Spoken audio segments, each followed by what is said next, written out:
Mabwino kwa nonse, ino ni nthawi ya zanyengo. Tiyembekezere nyengo yozizira komanso ya changululu m'mauno, ndipo masana tiyembekezere nyengo ya mitambo yapatali m'madera ambiri. Tikuyembekeza nyengo imeneyi chifukwa cha mpweya ofunda omwe tikulandira ochoko nyanja ya mchere ya India kumafika m'dziko lathu lino, kulimbikitsa kuti m'madera ambiri kuzikhala kofunda makamaka masana. Ndipo m'mauno kuzizira ku Mzuzu ni madigiri 12 chimozimozinso ku Lilongwe, kuziziranso ku Blantyre, ku Zomba komanso madera ena ozungulira ni madigiri 14, koma mphepete mwa nyanja ya Malawi komanso kwa Ngabu kuzizira momverera ni madigiri 19.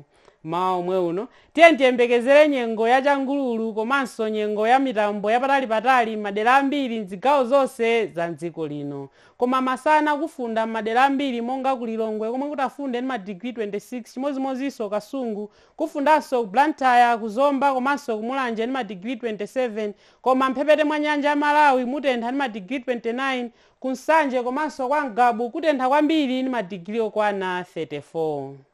Masana omwewa tiyembekezere nyengo ya zuwa komabe mitambo yapo ndi yapo izaoneka makamaka m'chigawo chakumwera. Chigawo chapakati tiyembekezere nyengo ya mphepo nthawi zina komanso nyengo ya mitambo yochepa chimozimozinso m'chigawo chakumpoto. Za nyengo zomwezi munali ndine Alex Chairman, khala nodziwa dziwani za nyengo.